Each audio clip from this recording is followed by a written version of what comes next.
Class 8 हमने ये आपके व्याकरण से चैप्टर 1 मैंने एक्सप्लेन कर दिया है, भाषा, लिपि और व्याकरण। अब हम इसके कराएंगे बुक एक्सरसाइज कराएंगे अब इसकी। तो भाषा लिखने की विधि क्या कहलाती है? लिपि। भाषा की सबसे छोटी इकाई होती है वर्ण। ठीक है, अब ये लिखेंगे हम।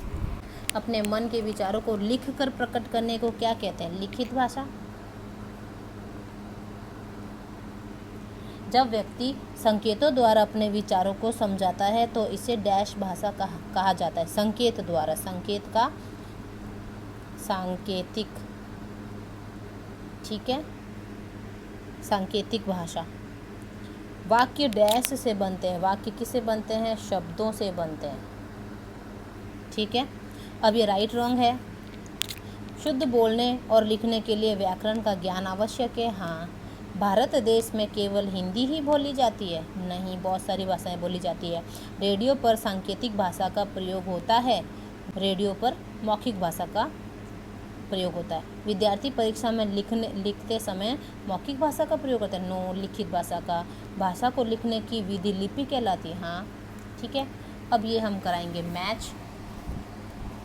अब ये क है, ये ख है, ये दोनों लिखना है।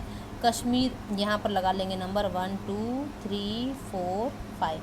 अब मैं यहाँ पर नंबर लगाऊंगी। कश्मीर में कौन सी भाषा बोली जाती है? डोगरी, नंबर 1।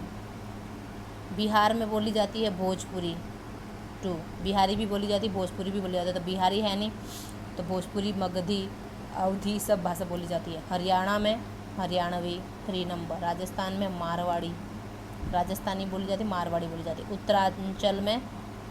उत्तरांचल में हमारे गांव में गढ़वाली भाषा बोली जाती है। ठीक है, यहाँ पर आपके लिखा हुआ है, क्या आप फॉर्म भरे हैं? तो ये गलत लिखा है, यहाँ पर आएगा। मैं थोड़ा सा इसको यहीं से ही शुरू कर देती हूँ, क्या पता नहीं आएगा तो। क्या आपने फॉर्म भरे हैं? क्या आपने फॉर्म भरे हैं? Question mark. ठीक है, अब लिखा माँ चिड़िया ने दाना खा लिया। तो चिड़िया देखो ऊपर चंद्र बिंदु है, तो यहाँ पर ये बहुवचन है, तो इसको हम क्रिया भी बहुवचन बनाएंगे। चिड़िया ने दाने, एक दाना तो डालेंगे नहीं, दाने खा लिए। ठीक है, खा लिए या चुग लिए? चिड़िया ने दाने खा लिए। खा लिए की जगह से चुग लिए भी लिख दे सकते हो, चुग लिए, कुछ भी। मेरे को तंग मत करो, तो मुझे तंग मत करो। मुझे तंग मत करो। हम बस से आया हूँ, तो हम बस से आए हैं। हम बस से आए हैं। हम आपको बता दिए थे, तो हमने आपको बता दिया था। हमने आपको बता दिया था। अब है माँ ने खाना डाल दिया, तो माँ ने खाना परोस दिया। परोस, डालते थोड़ी ना, खाने को परोसते हैं ना, परोस दिया है। भोजन भी लिख सकते हैं। हिंदी भारत की राजभाषा है। हिंदी भारत देश की राजभाषा है। भारत की तो है, लेकिन इसके आगे देश लगाना है। हिंदी भारत देश की राजभाषा है। बिल्ली सारी दूध खा गई, तो बिल्ली सारी की जगह सारा, और दूध को हम पीते हैं, दूध पी गई। ठीक है, ये मैंने बुक एक्सरसाइज करा दी है। अब हम इसके कराएंगे क्वेश्चन। अब मैं किसके कराऊंगी? ये क्वेश्चन है, भाषा किसे कहते हैं? उदाहरण सहित स्पष्ट कीजिए। तो आपको ये लिखना है, भाषा ऐसा साधन है जिसके द्वारा मानव अपने मन के भावों और विचारों का आदान प्रदान करता है। ये पहले का आंसर है, यहाँ से यहाँ तक।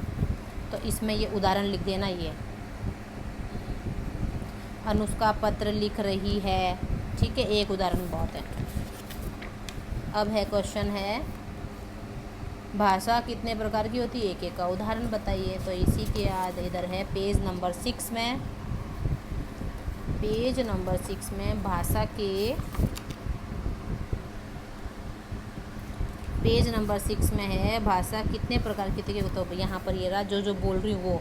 भाषा के निम्नलिखित 2 रूप है, मौखिक और लिखित। अब इसमें एक एक उदाहरण देना है, ओरल और ये मत लिखना। तो मौखिक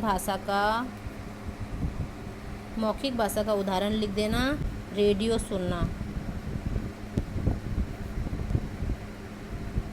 ठीक है। उदाहरण ऐसे लिखना डैश करके। और लिखित भाषा का उदाहरण लिख देना, पत्र लिखना, ये उदाहरण करके और डैश करके, ये इसके उदाहरण हो जाएंगे, सामने लिख देना, ठीक है। अब ये क्वेश्चन है थर्ड वाला, लिपि से क्या अभिप्राय है। तो लिपि पेज नंबर 7 में है। वर्णों के चिन्हों को लिखने की विधि लिपि कहलाती है, ये है थर्ड। और ये वाला था सेकंड वाला। अब ये है व्याकरण की परिभाषा लिखिए, फोर्थ वाला।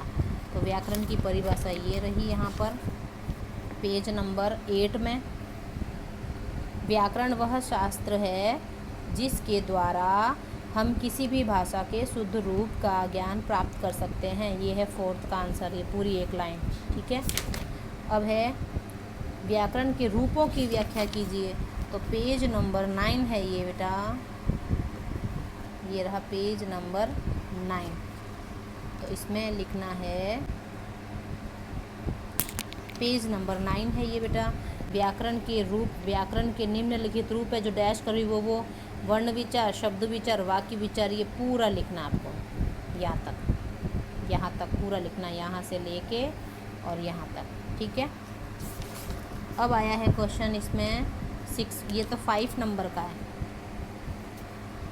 अब आया है क्वेश्चन, बोली और लिपि में अंतर स्पष्ट कीजिए, 6। तो बोली और लिपि में पेज नंबर 8 है बेटा। ये देखो, ये रहा। पहले लिखना भाषा और बोली में अंतर, डैश कर देना, ये काट देना, यहाँ से ले कर के यहाँ तक, ये आपके आंसर है 6 का, ठीक है। ये हमारे चैप्टर हो गया बेटा कंप्लीट। बुक एक्सरसाइज करा दी है, ये मैंने जो निशान लगाए हैं आप लोगों को ये नोटबुक में करके मुझे सेंड करना, वर्क कंप्लीट करो। ओके बेटा।